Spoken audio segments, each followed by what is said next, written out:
Oh, hi there. Thanks for showing up for your learning. We're going to be taking a look at basic exponential functions. This is going to correspond to work we're going to do on Monday and Tuesday on exponential growth and exponential decay. Let's take a look. If we purchase a new car for this much money, the value of the car depreciates at this much per year. What will be the value of the car to the nearest cent after 8 years? Okay. For these, we use exponents and we set up mini exponential functions. This is the basics. I'm just going to cover the basics, and you can also use Delta Math to teach yourself, and just know you're previewing for Monday, Tuesday. So here we go. The value of the car in the future value, is going to be equal to its value now, present value, multiplied by the growth factor. We're going to call that B, raised to the power time. Okay, so in this case, our present value is equal to 19900. It is losing 7.5% per year. So it's if it loses 7.5% per year, its growth factor B is going to be 100% minus 7.5%.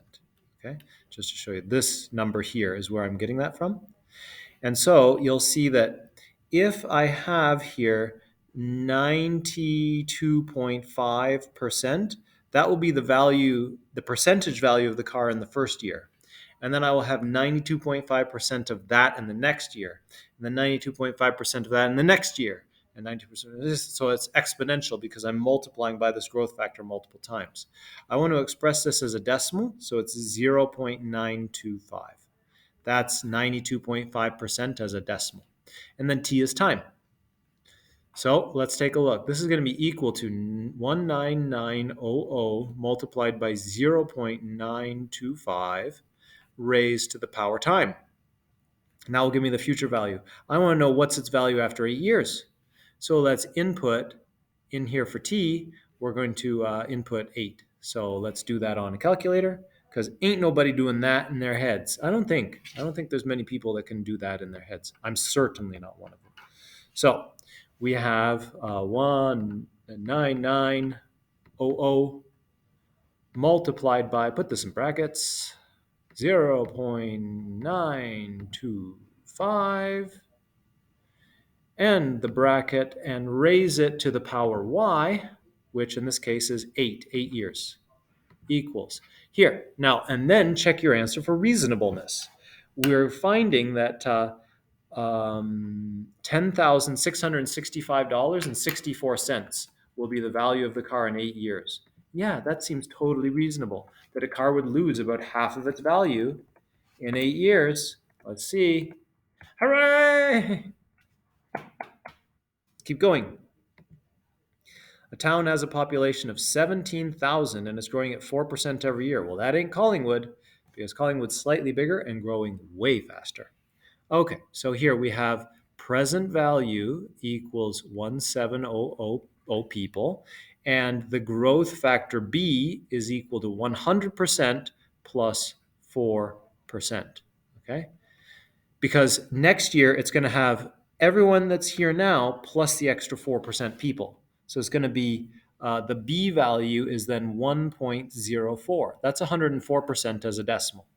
Okay, so here's our function. The future population is equal to the present value, which is 17000, multiplied by 1.04, the growth factor, raised to the power time. In this case, we want t to be equal to 5. So let's go ahead and plug and chug. 17000 multiplied by 1.04 raised to the power 5 equals 20,683.09 people. Well, we can't have 0.09 people, so we're rounding this to this number here. Come on. Let me select. I don't want to type. I want to select. Copy it, put it in here, paste it, remove the Delta Math doesn't want you to give them a comma, and so it's correct. Oh, yay. Okay, last one. Okay, a town has a population of 5,000 and grows at 3.5% every year. After 15 years, I bet it's going to be about 7,500. 7,500. I bet it grows by about 50%. let's see, maybe a little more than that, actually, maybe closer to 8,000. Okay, 8,000. So I say presently there's 5,000 people. That could be our A value. We can also call this A value as the initial amount. And then the B is equal to 1.035. Why? Because it's 3.5% plus 100%. Okay.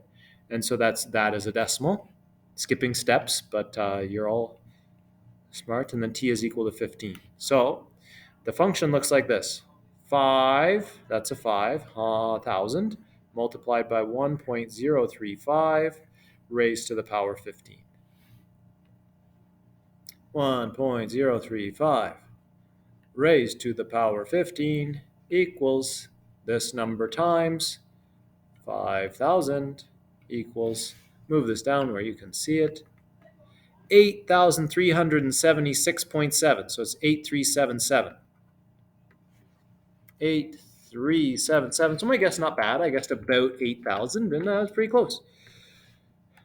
Yay! So this is how you do basic exponential functions, everyone. We're going to have full lessons on this, both the growing kinds, growing kinds, and decaying kinds.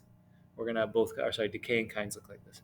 And we're going to see both next week. But let me show you what they look like in decimals. Okay, so let's say we have an exponential function like 100 bunnies, but they are growing at a rate of 20% growth per day. And I want to know after a month, how many bunnies will there be?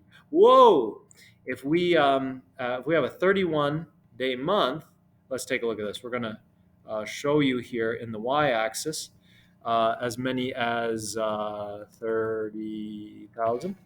And then we're going to show in the x-axis up to about 40 days. And now let's write this as a function. 100 multiplied by 1.2 raised to the power x. There it is. So here are our bunnies. This is an example of exponential growth.